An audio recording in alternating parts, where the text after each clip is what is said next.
사람들은 종종 이렇게 말합니다. 난 표현을 잘 못해요. 속으론 고맙고 미안한데 입이 안 떨어지더라고요. 하지만 그 표현이 나오지 않는 이유는 대부분 자존심 때문입니다. 고맙다고 말하면 약해 보일까봐, 미안하다고 말하면 잘못을 인정하는 꼴이 될까봐. 우리는 그 말을 마음속에만 담고 꺼내지 못합니다. 결국 어떤 일이 생기냐면 내 진심은 묻히고 상대는 내가 무심하다고 오해하게 되고 그 오해가 쌓여 결국 멀어지게 되는 겁니다. 나이가 들수록 이런 일은 더 자주 생깁니다. 말보다 마음을 먼저 전해야 할 때 우리는 괜히 강한 척을 하게 되죠. 오랜 습관처럼 말입니다. 하지만 기억하세요. 진짜 강한 사람은 자존심보다 진심을 먼저 내놓을 수 있는 사람입니다. 고마워. 미안했어. 내 말이 맞을 수도 있겠네. 이런 말이 어렵다고요? 처음엔 어렵지만 한번 용기 내어 꺼내보면 상대도 놀랍도록 부드럽게 반응합니다. 오히려 마음을 열고 더 가까워지죠. 자존심을 꺾는 게 아니라 자존심을 잠시 내려두는 겁니다. 그건 결코 패배가 아니라 선택입니다. 관계를 살리기 위한 성숙한 선택입니다. 우리는 평생 정답을 쫓으며 살아왔습니다. 어릴 적 학교에서 시험을 보면 한 문제에 하나의 정답만이 있었죠. 사회에 나가서도 정답처럼 보이는 해답을 찾아 일하고 경쟁했습니다. 그래서 어떤 문제가 생기면 본능처럼 정답을 말하려 합니다. 하지만 인간관계는 시험지가 아닙니다. 한 가지 정답만 있는 구조가 아닙니다. 사람마다 사는 환경이 다르고 살아온 시간이 다르고 가치관도 다르기 때문입니다. 그런데도 우리는 종종 그건 아니야. 내가 보기엔 그게 맞아. 이런 식으로 정답을 단정 지으려 합니다. 그 순간 상대는 자신이 틀렸다고 느끼게 됩니다. 틀렸다는 느낌은 수치심으로 이어지고 수치심은 결국 방어와 거리두기를 낳습니다. 특히 가족이나 오랜 친구처럼 가까운 관계일수록 내가 맞아라는 태도는 훨씬 더 큰 갈등을 일으킵니다. 왜냐하면 상대는 기대하기 때문입니다. 이 사람은 내 말을 들어줄 거야. 이 사람은 내 편일 거야. 그런데 그 기대가 넌 틀렸어라는 반응으로 돌아오면 그 배신감은 훨씬 커집니다. 중년 이후의 관계는 논리로 다투는 시기가 아닙니다. 마음을 나누는 시기입니다. 상대방이 어떤 감정을 갖고 있는지를 읽는 것이 훨씬 중요하죠. 내가 아무리 옳은 말을 한다고 해도 상대의 감정을 무시하면 그 말은 아무런 효력이 없습니다. 어느 50대 남성의 이야기입니다. 젊은 시절 친구와 사업을 함께 시작했는데 방향성에서 자주 부딪혔습니다. 그는 항상 합리적인 해답을 제시하려 했고 친구는 그때마다 넌 왜 항상 내 말이 맞다고 생각하냐며 불편해했죠. 결국 친구는 사업을 그만뒀고 이후 연락도 끊겼습니다. 그는 오랜 시간이 지나서야 말합니다. 그땐 내가 너무 옳은 말만 하려고 했어요. 친구 마음을 헤아릴 줄은 몰랐던 거죠. 당신도 혹시 그런 적 없나요? 당신 말이 틀린 건 아니었습니다. 다만 상대의 감정은 충분히 들여다보지 않았을 뿐입니다. 말이 맞는 것보다 더 중요한 건 마음을 맞추는 일입니다. 정답이 아니라 온기 있는 공감이 관계를 살립니다. 우리가 60대, 70대에 접어들면 체력만 줄어드는 것이 아닙니다. 관계도 좁아지고 주변도 조용해집니다. 이럴 때 더 중요한 건 내가 얼마나 많은 사람을 알고 있느냐가 아니라 얼마나 오래도록 곁에 남아있는 사람이 있느냐입니다. 그런데 그 사람들을 지키기 위해 가장 먼저 내려놔야 할 게 바로 자존심과 정답을 고집하는 태도입니다. 지금부터라도 한번 연습해 보세요.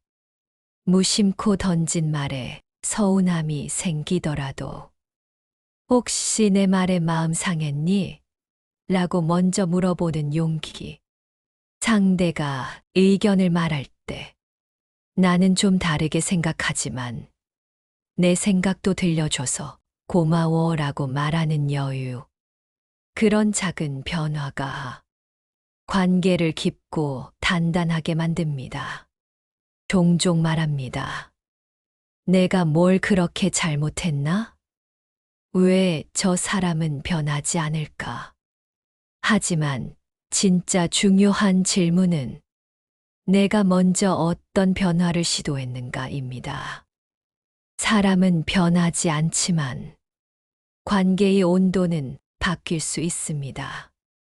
그 시작은 내가 먼저 자존심을 내려놓는 일, 내가 먼저 정답을 말하려는 습관을 멈추는 데 있습니다. 그렇게 나의 태도가 바뀌면 상대는 놀랍게도 조금씩 마음을 엽니다. 그게 결국 오래도록 함께할 수 있는 사람을 지켜내는 방법입니다. 우리는 살아가며 너무도 쉽게 실망합니다. 왜냐하면 기대하기 때문입니다. 그리고 실망은 곧 관계의 틈이 됩니다. 말 한마디, 행동 하나에 마음이 상하고 저 사람은 왜 늘 저럴까 하고 마음속으로 거리를 두게 되죠. 하지만 돌이켜보면 상대가 나에게 준 고통보다 내가 스스로 만든 기대가 더 컸던 건 아닐까요? 기대란 무엇일까요? 기대는 내가 마음속으로 정한 상대의 모습입니다. 이쯤 됐으면 알아서 챙겨주겠지. 그 사람이라면 이런 날 기억해 주겠지. 내가 이렇게 했으면 그도 이렇게 해줄 거야. 이런 생각은 마치 관계의 기본 조건처럼 보이지만 사실은 나만의 가상의 시나리오에 불과합니다. 상대는 나의 생각을 모릅니다. 내가 속으로 정해놓은 기준을 알지 못합니다. 그런데 그 기준을 충족시키지 못한다고 해서 실망하고 화가 나고 결국 멀어지게 되는 겁니다. 관계를 오래 유지한 사람들의 공통점은 기대치를 낮춘 사람입니다. 그들은 이렇게 말합니다. 나는 그 사람이 내 마음을 몰라도 괜찮아. 해주면 고맙고 안 해줘도 괜찮아. 이 여유가 관계를 편하게 만듭니다. 기대하지 않으면 실망도 줄어듭니다. 실망이 없으면 싸움도 줄어듭니다. 기대는 나를 지치게 만듭니다. 특히 가족 관계에서 기대는 훨씬 더 무겁게 작용하죠. 부모로서 자식에게, 배우자로서 상대에게. 우리는 기대를 걸게 됩니다. 그래도 내 자식인데. 그래도 같이 산 세월이 얼만데. 그런데 그 기대가 무너질 때 우리는 상처받고 분노하고 심지어 원망하게 됩니다. 이 말이 익숙하신가요? 자식한테 바라지 말라고 하더니 진짜 그러네. 결국 내 사람은 없는 거야. 하지만 냉정하게 말하면 그건 자식이나 배우자가 나쁜 게 아닙니다. 그들이 내 기대와 다를 뿐입니다. 기대는 사실 내가 만든 착각입니다. 그 착각으로 상대를 괴롭히고 결국 나 스스로도 외롭고 분노하게 되는 것이죠. 기대를 내려놓는다는 건 아무것도 바라지 말라는 뜻이 아닙니다. 기준을 낮추고 내 마음을 조절하라는 말입니다. 예를 들어, 생일에 연락 한 통 없는 자식을 향해 서운한 마음이 들 때가 있죠. 이때 역시 내 자식도 나를 무시하네. 이렇게 생각하면 상처가 깊어집니다. 하지만 저 애도 나름대로 바빴겠지. 나중에 보면 되지. 이렇게 생각하면 마음이 한결 가벼워집니다. 그 사람을 있는 그대로 받아들이는 것. 그것이 기대를 내려놓는 첫걸음입니다. 그리고 그걸 할 수 있을 때, 비로소 관계는 오래 갑니다. 기대만큼이나 관계를 무너뜨리는 게 있습니다. 바로 비교입니다. 저 사람 남편은 그렇게 다정하다는데, 걔네 아들은 월급도 꼬박꼬박 드린다더라. 우리 동창 누구는 아직도 날씬하던데. 이런 생각이 드는 순간, 지금 내 곁에 있는 사람은 순식간에 불합격자가 되어버립니다. 그리고 이 불합격의 기준은 내가 만들어낸 기준입니다. 사실 우리는 그 상대를 전부 알지 못합니다. 겉모습만 보고 비교하는 거죠. 그런데도 나도 모르게 남의 잣대를 내 사람에게 들이댑니다. 그러면 관계는 삐걱거리기 시작합니다. 한 어르신이 이런 말을 하셨습니다. 다른 집은 다 괜찮아 보이고 내 집만 왜 이래 싶었는데 살다 보니까 다 거기서 거기더라. 맞습니다. 비교는 내가 만들어낸 착각일 뿐입니다. 그리고 그 착각은 내 삶을 끊임없이 불만족으로 물들입니다.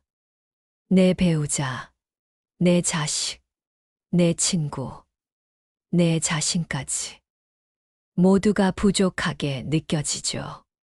하지만 비교하지 않으면 비로소 내 삶의 고마움을 보기 시작합니다. 비교는 시야를 흐리게 만들고 비교는 감사함을 지우게 만듭니다. 나보다 잘난 사람은 언제나 있습니다. 다정한 배우자, 성공한 자식, 넉넉한 지인. 비교할수록 나는 작아지고 관계는 왜곡됩니다. 관계를 오래 지킨 사람들은 이렇게 말합니다. 다 자기 살기 바쁘지. 각자 형편이 있는 거지. 이 말 안에는 비교하지 않으려는 의지가 담겨 있습니다. 비교를 포기한다는 건 남을 낮게 보는 게 아니라 내 사람을 그대로 인정하는 것입니다. 그리고 그것은 결국 나 자신을 인정하는 길이기도 합니다. 관계에서 우리가 먼저 내려놓아야 할 것. 그 첫 번째는 기대, 두 번째는 비교입니다. 이 두 가지는 너무 익숙해서 버리기가 참 어렵습니다. 어떻게 기대를 안 하고 살 수 있어요? 비교 안 하고 살 수가 없잖아요. 맞습니다. 완전히 없앨 순 없습니다. 하지만 줄일 수는 있습니다. 내가 먼저 줄이면 마음은 가볍고 관계는 부드러워집니다. 기대를 내려놓고 비교를 멈추고 있는 그대로의 관계를 바라보는 것. 그것이 관계를 지키는 기술입니다. 당신은 한 번쯤 이런 말을 들어보셨을 겁니다. 아니, 그건 내가 잘못 알고 있는 거야. 혹은 내가 맞아. 그때 상황은 이랬어. 누군가와 대화를 하다 보면 서로의 기억이 다르고 생각이 다르고 해석도 다릅니다. 그리고 그 차이는 곧 말다툼이 됩니다. 말다툼은 결국 내가 맞다는 확신에서 출발합니다. 관계를 오래 유지하고 싶은가요? 그렇다면 내가 옳다는 확신부터 내려놔야 합니다. 사람은 누구나 자기 생각이 옳다고 믿습니다. 지금껏 살아온 경험이 있고 쌓아온 기준이 있기 때문이죠. 그래서 누군가 다른 의견을 내면 그것이 단순한 다름임에도 불구하고 우리는 마치 부정당한 것처럼 느낍니다. 그건 아니지. 그렇게 생각하는 건 문제가 있어. 그리고 그 순간부터 대화는 벽에 부딪힙니다. 부부 사이, 부모 자식 사이, 수십 년 친구 사이도 결국 무너지는 이유는 이 확신이 부딪히기 때문입니다. 서로 내가 맞다고 말하는 순간 그 관계엔 이해가 사라지고 설득만 남습니다. 관계를 오래 지키는 사람들의 특징은 맞고 틀림보다 남는 것을 중시합니다. 무슨 말이냐고요? 진실을 밝히기보다는 관계를 남기는 쪽을 택한다는 뜻입니다. 어떤 부부는 20년 전 휴가지를 놓고 아직도 다툽니다. 그때 우리가 부산 간 거 기억나지? 무슨 소리야? 강릉이었어. 그 사소한 다툼은 사실 어디로 갔는지가 중요한 게 아닙니다. 그 일을 어떻게 기억하고 싶은지, 서로의 감정을 존중하는 것이 더 중요하죠. 관계에서 진짜 중요한 건 누가 맞았는가가 아니라 누가 나의 감정을 소중히 여겨줬는가입니다. 확신이 강한 사람은 결국 자기 세계에 갇히게 됩니다. 난 이렇게 생각해. 그게 정답이야. 이런 말은 단호하고 단정적입니다. 처음에는 신뢰를 주는 것처럼 보이지만 시간이 갈수록 대화는 줄어들고 사람들은 그를 피하게 됩니다. 왜냐고요? 틀릴 수 없는 사람과의 대화는 피곤하니까요. 실수도 인정하고 생각이 바뀔 수 있는 사람, 그럴 수도 있겠네라고 말하는 사람은 오히려 더 많은 이야기를 나눌 수 있습니다. 관계를 이어가고 싶다면 내 생각이 항상 옳을 필요는 없습니다. 우리는 나이가 들면서 논리보다 공감을 더 원합니다. 정답보다 위로가 필요한 나이가 된 거죠. 그건 아니야. 너가 잘못했지. 이 말이 100번 맞다 해도 사람의 마음을 닫게 만드는 건 한순간입니다. 반대로, 그럴 수도 있겠네. 난 그렇게 생각 못 해봤는데. 이 한마디가 관계를 열어줍니다. 사람은 옳고 그름을 따지는 논쟁에서 자기 존재를 인정받고 싶은 욕구를 먼저 느낍니다. 그 사람의 말이 맞든 틀리든, 그래, 너는 그렇게 느낄 수 있겠다. 이렇게 받아주는 사람에게 마음을 엽니다. 확신을 포기한다는 것은 자존심을 꺾는 것도 내가 틀렸다고 선언하는 것도 아닙니다. 그저 상대의 말에 여백을 주는 것, 내 생각을 강요하지 않는 것, 대화 속에서 한 발 물러설 수 있는 용기를 말합니다. 그 여백이 바로 관계의 숨 쉴 공간이 됩니다. 나이가 들수록 대화가 줄어드는 이유는 말을 많이 해서가 아니라 서로 여백을 주지 않기 때문입니다. 대화를 오래 하고 싶은가요? 그러면 내 말 사이에 침묵을 허락하세요. 상대의 말이 끝나기 전 판단하지 마세요. 그런 태도는 말을 덜 해도 더 많은 것을 전달하게 합니다. 우리는 지금까지 사람을 지키기 위해 포기해야 할 5가지를 살펴봤습니다. 그것은 자존심, 정답, 기대, 비교, 확신. 이 5가지는 관계에서 너무나 쉽게 튀어나오는 것들이죠. 하지만 이들을 하나씩 내려놓는 순간 관계는 더 단단해지고 더 오래 갑니다. 자존심을 내려놓고 나를 먼저 낮추면 상대는 마음을 열고, 정답을 고집하지 않으면 다름을 인정하게 되고, 기대를 줄이면 실망도 줄어들며, 비교를 멈추면 감사할 줄 알게 되고, 확신을 내려놓으면 대화가 이어집니다. 결국 사람을 지킨다는 것은 감정을 지키는 일입니다. 누군가의 자존심을 세워주고, 그의 말에 귀를 기울이고, 그의 실수도 감싸 안을 수 있을 때, 우리는 그 사람을 지킨 것입니다. 기술이 아닙니다. 관계는 태도입니다. 그리고 그 태도는 내가 내려놓은 만큼 부드러워지고, 내가 기다린 만큼 깊어집니다. 지금 당신 곁에 있는 소중한 사람이 떠오르시나요? 혹시 말 한마디에 상처를 주고받았던 친구, 자존심이 상해 먼저 연락하지 못했던 가족, 기대가 무너져 서운했던 자녀가 떠오르시나요?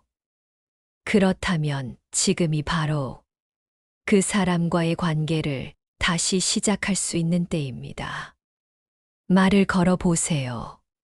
너무 늦지 않았습니다. 그리고 꼭 기억하세요.